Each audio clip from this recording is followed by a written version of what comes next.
આપણી જે માનસિક સ્થિતિ છે, એન્ઝાયટી છે, સ્ટ્રેસ છે, એ ખરેખર શું આપણું જે માનસિક સ્વાસ્થ્ય છે એ આપણા પાચન પર, ડાયજેશન સિસ્ટમ ઉપર અસર કરે? ડેફિનેટલી 100% ગટ અને બ્રેઇનનું કનેક્શન હોય છે. કોઈ ઓફિસ વર્કર કહે કે ભાઈ મારે મીટિંગ છે કે સ્ટ્રેસ છે તો મારે 2-3 વાર સ્ટૂલ માટે જવું પડે છે, ખાવાનું નથી ભાવતું, એટલે એટલે આ સ્ટ્રેસ, કોઈ બી પ્રકારનો સ્ટ્રેસ આંતરડાને કે એની સિસ્ટમને અસર કરે છે. આ જે પથરી થાય છે તેનું મુખ્ય કારણ શું હોય છે? કે આપણે સાંભળ્યું હોય કે પાણી ઓછું પીએ તો પથરી થવાના ચાન્સીસ વધારે રહે, તો એ એકચ્યુઅલી ખોટી માન્યતા છે, કારણ કે બે પથરી અલગ છે, પિત્તાશયની પથરી અને કિડનીની પથરી. કિડનીની પથરીમાં જનરલી આ બધા કારણો લાગુ પડે કે ઓછું પાણી પીવું, વધારે કેલ્શિયમનું પ્રમાણ ક્ષાર હોવા પાણીમાં વગેરે, તો એ પિત્તાશયની પથરીમાં લાગુ નથી પડતા, એ કિડનીની પથરીમાં લાગુ પડે. એન્ડોસ્કોપી વખતે પેશન્ટ વધારે પડતા ડરતા હોય છે અને ટાળતા હોય છે કે મારે એન્ડોસ્કોપી નથી કરવું, કારણ કે એમાં જે આખી પ્રોસેસ જે હોય છે, કેમેરો આખો ઉતારીને જે સ્કેન થતું હોય છે અંદર, એ હાર્ડલી 3 થી 5 મિનિટની પ્રોસિજર જ હોય છે. કલાક પછી ખાવાનું પણ ખાઈ શકે છે. જે લોકોને ખરેખર એન્ઝાયટી કે ફોબિયા કે ડર હોય છે એ લોકો માટે બીજો ઓપ્શન છે કે we can give some injections. Half an hour માટે ત્યાં સુધી પ્રોસિજર થઈ જાય અને ઉઠી જાય ત્યાં સુધીમાં પ્રોસિજર જ થઈ ગઈ હોય, જેથી કરીને પેશન્ટ વિલ નોટ નો કે મારી પ્રોસિજર થઈ ગઈ. આપણે એક કહેવત હંમેશા સાંભળીએ છીએ કે પેટ સારું તો બધું જ સારું. ત્યારે આજના આ હેલ્થ સેગમેન્ટમાં મારી સાથે ડૉક્ટર ઋષિકેશ કાલરિયા ઉપસ્થિત છે. જ્યારે આપણે આ હેલ્થ સેગમેન્ટમાં ગેસ્ટ્રોએન્ટેરોલોજિસ્ટ અને પેટની સમસ્યા અને આપણી આ ફાસ્ટ મૂવિંગ લાઈફમાં હેલ્ધી હેબિટ્સ અને લાઈફસ્ટાઈલ કેટલી મેટર કરે છે એ આપણે આજના આ વિષય પર ચર્ચા કરીશું. ત્યારે હું આપનું વેલકમ કરું છું રાજકોટ મિરરના પ્લેટફોર્મ પર. ત્યારે થોડું આપણે આજે હેલ્થ વિશે ઘણી બધી વાતચીત કરવાની છે. લોકોના મગજમાં કેટલા ઘણા એવા ડાઉટ્સ હોય છે કે એન્ડોસ્કોપી શું હોય છે, પથરી નીકળી શકે કે નહીં, ફેટી લીવર શું હોય છે, આ બધું જ આપણે આજના આ હેલ્થ સેગમેન્ટમાં ચર્ચા કરીશું. મારો બેઝિક ફર્સ્ટ ક્વેશ્ચન એ હશે કે એન્ડોસ્કોપી જે આપણે કરીએ છીએ, બિંગ અ રિનાઉન્ડ ગેસ્ટ્રોલોજિસ્ટ, ત્યારે તમે રાજકોટમાં સ્ટર્લિંગ હોસ્પિટલમાં કાર્યરત છો, ત્યારે એક એન્ડોસ્કોપી જ્યારે કોઈ પેશન્ટ કરવા આવે તો એ આખી પ્રોસિજર શું હોય છે અને એ શું હોય છે? એન્ડોસ્કોપી એ બેઝિકલી ટૂંકી હાર્ડલી 3 થી 5 મિનિટની પ્રોસિજર હોય છે, જેમાં એક પતલી ટ્યુબ જેની ઉપર કેમેરો હોય છે એ પેશન્ટના મોઢામાંથી અંદર નાખવામાં આવે છે. અન્નળી, જઠર અને નાના આંતરડાની એની અંદર તપાસ કરવામાં આવે છે. અંદર ચેકઅપ થયા પછી એ ટ્યુબ બહાર કાઢવામાં આવે છે, જેને આખી એન્ડોસ્કોપી પ્રોસિજર કહેવાય છે. એટલે આ દરમિયાન અંદર જે કંઈ બીમારીઓનું નિદાન કરવાનું હોય એ આપણે કરી શકીએ. અંદર કંઈ બાયોપ્સી લેવાની હોય તો કરી શકીએ, ચેકઅપ કરવાનું હોય તો કરી શકીએ, કંઈ બ્લીડિંગ થતું હોય તો એના માટેની ટ્રીટમેન્ટ પણ આપણે એન્ડોસ્કોપી વડે કરી શકીએ. એટલે આ શોર્ટ 5 મિનિટની પ્રોસિજર હોય છે. જનરલી પેશન્ટ ગભરાતા હોય છે, પણ જનરલી વેરી સેફ અને પેઇન વગરની પ્રોસિજર હોય છે જનરલી, એક્સેપ્ટ એમાં થોડું ઘણું ઉબકા આવી શકે. અને જે પેશન્ટ ગભરાતા હોય કે ઉબકાનો ડર લાગતો હોય એ લોકો માટે આપણે શોર્ટ ટર્મ ગેન આપીને પણ એ પ્રોસિજર સાવ ખ્યાલ વગર જ કરાવી શકીએ. આ જે એન્ડોસ્કોપી છે એ કરવાની જરૂરત ક્યારે પડે, કે કયા ડિઝીઝ એવા પેશન્ટને થાય કે આ માટે આપણે ડૉક્ટરને કન્સલ્ટ કરવું પડે અને આ પ્રોસેસ થાય?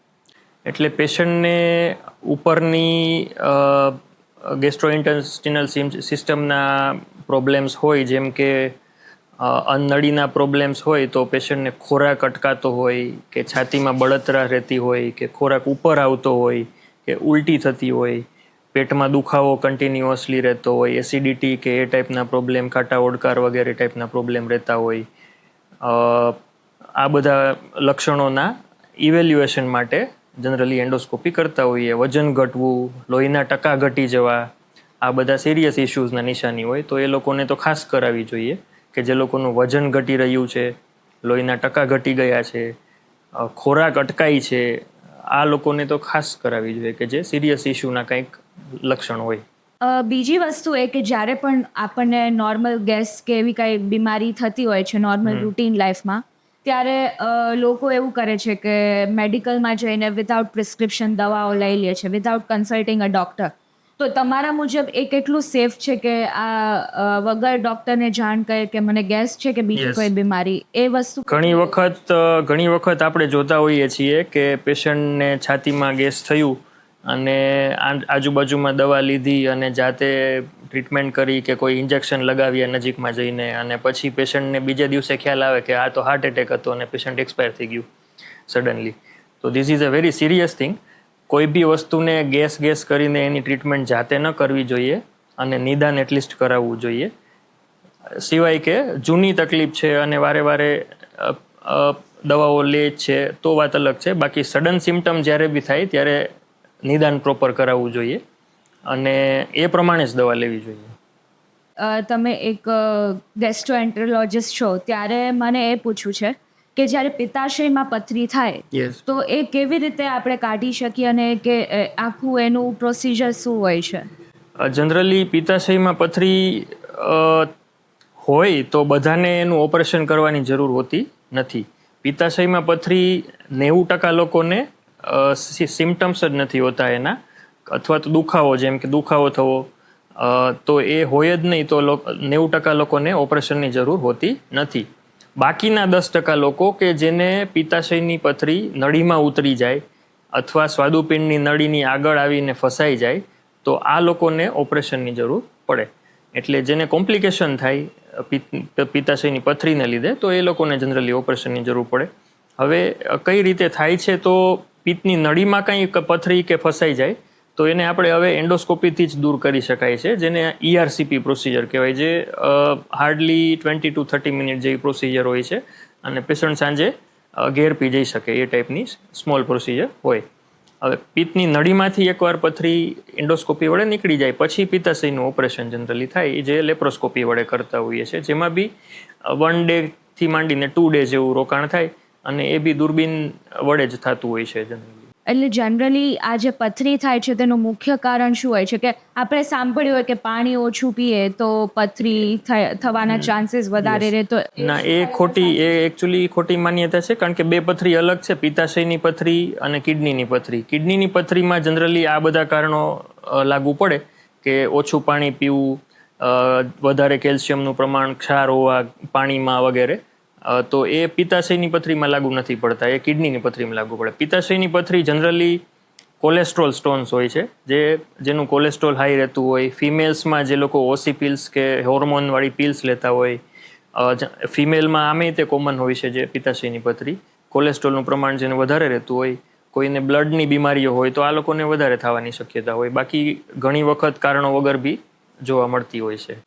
તમે આટલા વર્ષથી એક્સપિરિયન્સ ડૉક્ટર છો, તો તમારા પાસે વધુમાં વધુ કેસીસ મને એવું લાગે છે કે ફેટી લિવરના વધારે આવતા હશે, કારણ કે આજની જે જનરેશનના આજનું યુથ કે કોઈ પણ આપણે અત્યારે લઈએ તો એટલી લાઈફસ્ટાઈલ આપણી બહુ વધારે એટલી બધી સારી નથી રહી જેવું આપણા પેરેન્ટ્સની પહેલાં હતી એવી. પણ હવે ફેટી લિવરના કેસીસ બહુ વધુ આવી ગયા છે, કારણ કે રાજકોટમાં પણ સ્પેસિફિકલી તીખું, તળેલું, એવું આપણે જંક ફૂડ, ફાસ્ટ ફૂડ એ બધું વધારે આપણે કન્ઝપ્શન કરતા હોઈએ છીએ. ત્યારે ફેટી લિવર જે છે એ કેટલું નુકસાન કરી શકે છે એ તમે કહો. ફેટી લિવર એક પ્રકારની સાયલેન્ટ બીમારી છે, જેમાં પેશન્ટને ખબર જ નથી હોતી કે મને બી ફેટી લિવર છે. એકચ્યુઅલી બીમારી અત્યારે નહીં કહીએ, પણ એક ટાઈપની લાઈફસ્ટાઈલ ડિસઓર્ડર કહેવાય એને, કે જે લોકોને શરીર વધારે, એટલે કે ઓબેસ છે, જાડા છે, ડાયાબિટીસ છે, જે લોકોની ખોરાકની પેટર્ન એવી છે કે ઓઇલી કે ફેટી કે જંક ફૂડવાળું વધારે ખાય છે, એ લોકોને શરીરમાં જેમ ચરબી વધારે જમા થતી હોય એમ એ જ ચરબીનું પ્રમાણ લીવરમાં જમા થતું હોય છે, જેને આપણે ફેટી લીવર કહીએ, કે ફેટ લીવરમાં વધારે પ્રમાણમાં છે. તો એ લાંબા ગાળે જનરલી 10 થી 15 થી 20 વર્ષ જેવું લાગે ત્યારે એ ધીમે ધીમે કરીને લીવરને ડેમેજ કરે છે, અને અમુક વર્ષો પછી લીવર ડેમેજ થઈ જાય છે, જેને સિરોસિસ કહેતા હોઈએ છીએ આપણે. જે આલ્કોહોલ લેવાથી સિરોસિસ થાય એ જ પ્રકારનું સિરોસિસ આ ફેટી લીવરમાંથી બી કન્વર્ટ થાય. અને છેલ્લી વસ્તુ, એ લોકોને લીવરમાં કેન્સર થવાની બી શક્યતા હોય છે, જે અમુક 15 કે 20 વર્ષો પછી થાય.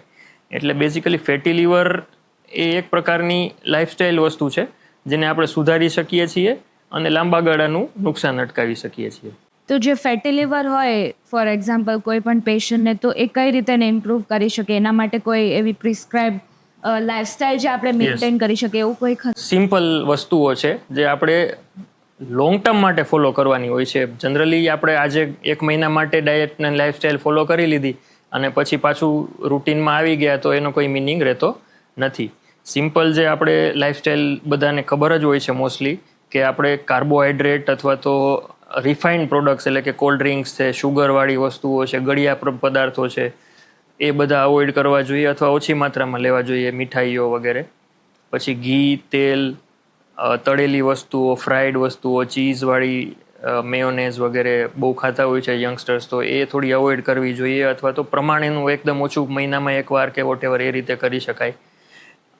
આ બધી વસ્તુઓ જે ફેટ લીવરમાં પ્રોડક્શન કરે એ પદાર્થો ઓછા ખાવા જોઈએ. અને ડાયટની સાથે સાથે એક્સરસાઇઝ પણ એટલી જ જરૂરી છે કે એક્સરસાઇઝ કરવાથી આપણી જે ફેટ જે છે એ મોબિલાઇઝ થાય છે અને મસલ માસ વધે છે. તો એક્સરસાઇઝ કરવી જોઈએ કોઈ બી પ્રકારની, જેને બી જે સૂટ થતી હોય તે સ્વિમિંગ કરે, જોગિંગ કરે, રનિંગ કરે, વોકિંગ કરે. તો દિવસની 30 થી 45 મિનિટ અને આવી 5 દિવસ અઠવાડિયાની અંદર તો એ રેગ્યુલર બેઝ ઉપર કરવી જોઈએ. અને આ બધું રેગ્યુલર બેઝ ઉપર ફોલો કરવાથી જ ફાયદો થાય, ના કે શોર્ટ ટર્મ માટે કરીને વળી પાછું આપણે એ જ લાઈફસ્ટાઈલને ફોલો કરવા માંડીએ. જે લોકો જાડા છે, જેનું વજન વધારે છે એમની હાઇટના પ્રમાણમાં, તો એ લોકોએ વેઇટ લોસ કરવાથી બી લાંબા ગાળે ફાયદો થાય. સ્પેશિયલી આપણે ગુજરાતીઓમાં જોઈએ તો સેન્ટ્રલ ઓબેસિટી વધારે હોય છે, લોકોના મસલ માસ જે આપણે કહીએ એ ઓછા હોય છે અને આ પોર્શન વધારે હોય છે. So that is very harmful અને એ જ ફેટી લીવરનું એક મેઇન કારણ છે.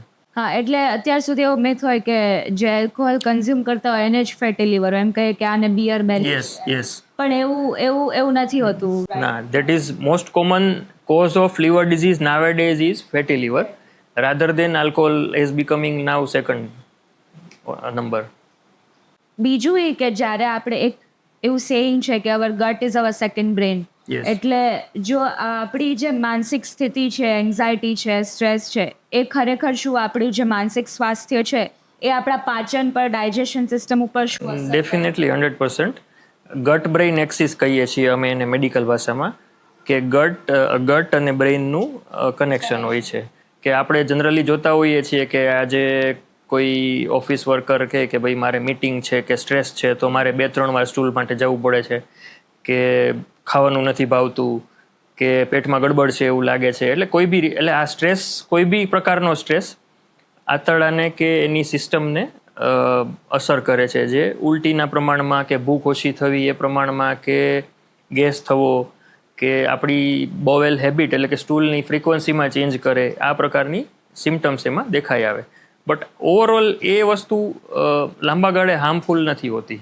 અને જ્યારે આ હાર્ટ એટેક આવે ત્યારે શું ગેસના લીધે જ એટેક આવે, એવું કોઈ સ્પેસિફિક એવું કોઈ એનું કે સિમ્ટમ જે આપણને પહેલાં દેખાય એવું કોઈ હોય? હાર્ટ એટેક એ એકચ્યુઅલી એની અંદર છાતીમાં ગભરામણ થવી કે એ પ્રકારના લક્ષણ જોવા મળે છે, જેને પેશન્ટ ગેસ તરીકે ડિસ્ક્રાઇબ કરે છે, જે એકચ્યુઅલી ગેસ નથી, જેનું પ્રોપર નિદાન થવું જરૂરી છે. એકચ્યુઅલી છાતીમાં દબાણ થવું એનું પહેલું ઇવેલ્યુએશન કાર્ડિયાક હોવું જોઈએ રાધર દેન ગેસની દવા લેવી. એટલે હા, પછી એ કે એન્ડોસ્કોપી વખતે પેશન્ટ વધારે પડતા ડરતા હોય છે અને ટાળતા હોય છે કે મારે એન્ડોસ્કોપી નથી કરવું, કારણ કે એમાં જે આખી પ્રોસેસ જે હોય છે, કેમેરો આખો ઉતારીને જે સ્કેન થતું હોય છે અંદર, તો એ જે ફિયર છે પેશન્ટના મનમાં, એ તમે કઈ રીતે અમારા ઓડિયન્સને સમજાવીને દૂર કરી શકો? ફર્સ્ટ ઓફ ઓલ તો એ હાર્ડલી 3 થી 5 મિનિટની પ્રોસિજર જ હોય છે, જે થયા બાદ પેશન્ટ સંપૂર્ણપણે ઊભો થઈને ઘરે જઈ શકે છે ડાયરેક્ટલી જ, અને કલાક પછી ખાવાનું પણ ખાઈ શકે છે નોર્મલી. એટલી સિમ્પલ પ્રોસિજર હોય છે. જે લોકોને ખરેખર એન્ઝાયટી કે ફોબિયા કે ડર હોય છે એ લોકો માટે બીજો ઓપ્શન છે કે we can give some injections, જેનાથી પેશન્ટ સૂઈ જાય હાફ એન અવર માટે, અને ત્યાં સુધીમાં પ્રોસિજર થઈ જાય અને ઉઠી જાય ત્યાં સુધીમાં પ્રોસિજર થઈ ગઈ હોય, જેથી કરીને પેશન્ટ વિલ નોટ નો કે મારી પ્રોસિજર થઈ ગઈ.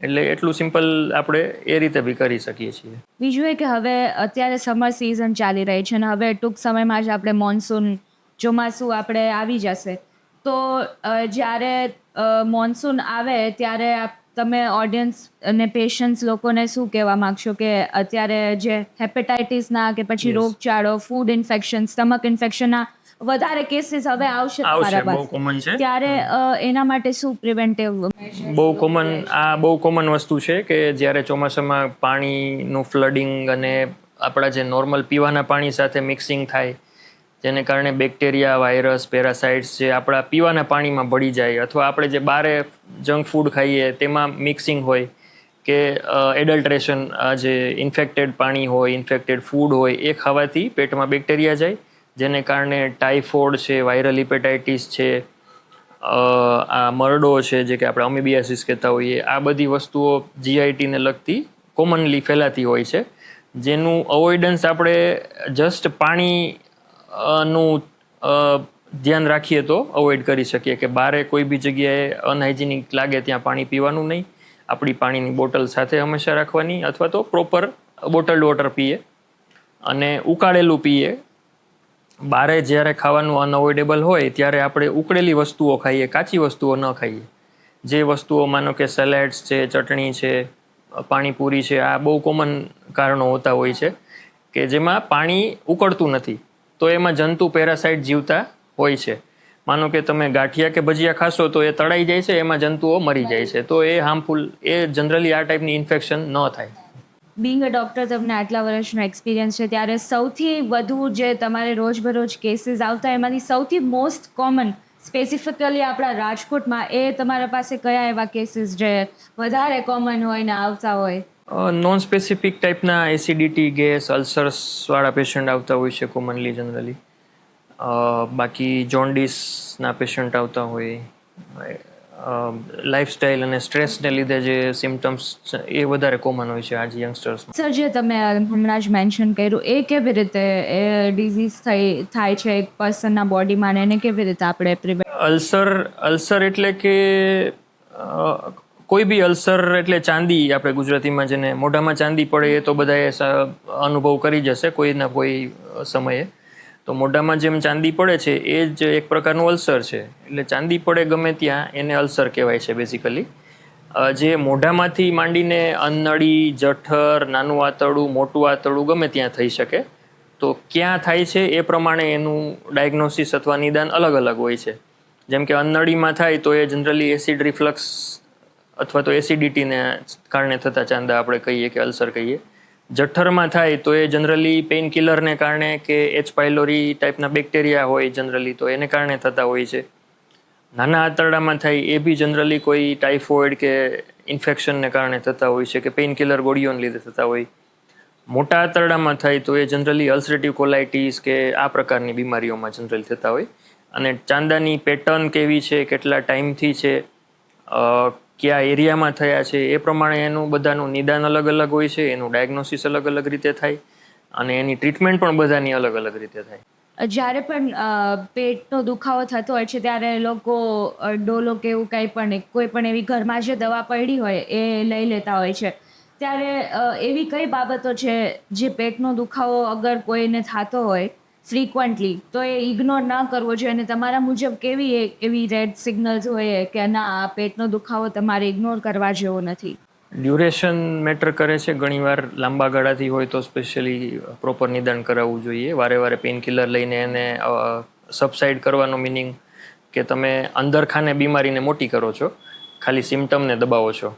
એટલે એ કરવું જોઈએ પ્રોપર નિદાન. સ્પેશિયલી એલાર્મિંગ સિમ્ટમ કયા કયા હોય છે જનરલી, કે સ્ટૂલમાં કે ઉલટીમાં બ્લડ આવવું, કે બ્લેક કલરનું સ્ટૂલ આવવું, વેઇટ લોસ થવો, વજન અનપ્રિડિક્ટેડ વેઇટ લોસ થવો, કે પેશન્ટ પોતે નથી કરી રહ્યું પણ એમનો વેઇટ લોસ થઈ રહ્યો છે, ઉલટીઓ કે ડાયરિયા કન્ટિન્યુઅસલી 2 મહિનાથી વધારે હોય, તો એ બધા લોકોએ ટાઈમે નિદાન કરાવવું જોઈએ. અને કોન્સ્ટિપેશન પણ એટલું જ વધારે? Constipation may be sometime a sign of, કોન્સ્ટિપેશનમાં માઇલ્ડ સાદા કબજિયાતથી માંડી અને આંતરડાના કેન્સર સુધીના ડાયગ્નોસિસ હોઈ શકે. એટલે એ બી યસ, સામાન્ય નહીં પણ લાંબા ગાળાથી જે લોકો પીડાતા હોય અને કંઈ આવા અલાર્મ સિમ્ટમ હોય, જે લોકોને બ્લેક સ્ટૂલ આવતું હોય, વેઇટ લોસ થતો હોય, કે સ્ટૂલમાં બ્લડ આવતું હોય, આ પ્રકારના લક્ષણ હોય, કે પેટ ફૂલતું હોય અને સાથે કબજિયાત હોય, તો એ લોકોને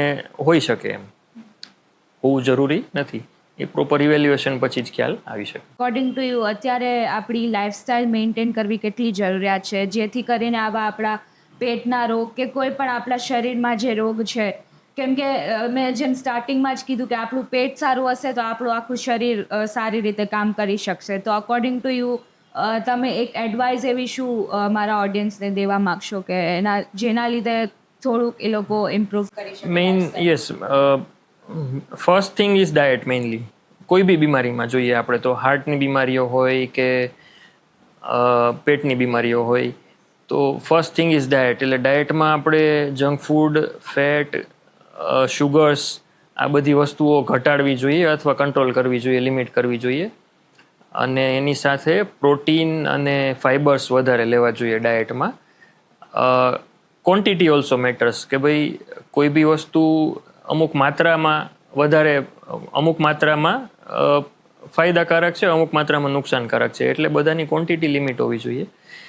ત્રીજી વસ્તુ, વેઇટ આપણું કંટ્રોલ કરવું જોઈએ, કે જે લોકો ઓવરવેઇટ છે એ લોકોએ પોતાનું વેઇટ કંટ્રોલ કરવું જોઈએ.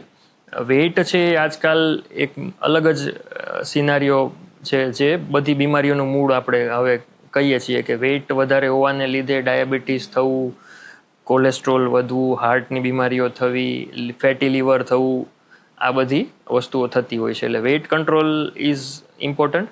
અને થર્ડ થિંગ ઇઝ એક્સરસાઇઝ. કોઈ બી પ્રકારની એક્સરસાઇઝ જે લોકોએ પોતાની લાઈફસ્ટાઈલમાં વણી લેવી જોઈએ, કે જેથી કરીને તમે સ્પેશિયલી તમારી બિઝી લાઈફમાં જઈ નથી શકતા તો તમારા કામના પ્લેસમાં જ તમારી એક્સરસાઇઝ થઈ જાય, જેમ કે સ્ટેરકેસ ચડવા વગેરે. આપણે કોઈ બી રીતે કરી શકીએ exercise. Thank you so much. આપ આજે પોતાનો બિઝી સ્કેડ્યુલ કાઢીને અમારા પ્લેટફોર્મ પર આવીને વાત કર્યું. ત્યારે એક પર્સનલ ક્વેશ્ચન મને એમ થાય છે કે પૂછવો જોઈએ કે ડૉક્ટરની લાઈફ સામાન્ય વ્યક્તિ કરતાં કેટલી ડિફરન્ટ હોય છે? ડૉક્ટર તમારી લાઈફસ્ટાઈલ તમે જે વાત કરી તમે કેવી રીતે આખું? ડૉક્ટરની લાઈફ ઘણી સ્ટ્રેસફુલ હોય છે, અને ડેટામાં તમે જોશો ને તો બી ઇન્ડિયામાં ડૉક્ટર્સની લાઈફ એજ, જે એક્સપેક્ટેડ એજ હોય ને એ જનરલ પોપ્યુલેશન કરતાં 10 years ઓછી છે. ઓહ, સો ડૉક્ટર્સ પોતાનું ધ્યાન નથી રાખી શકતા. પેશન્સનું ધ્યાન રાખવા. Thank you so much. આપણે આ હેલ્થ સેગમેન્ટમાં ઘણી સારી એવી માહિતી ડૉક્ટર પાસેથી લીધી, આપણે લઈ ચૂક્યા છીએ. ત્યારે આપ પણ આ જે હેલ્ધી પોડકાસ્ટ છે એમાંથી ખૂબ સારી હેલ્ધી ટિપ્સ લઈ શકો અને આગળ ફોરવર્ડ કરો તેવી જ આપ સૌને appeal. Thank you. Thank you.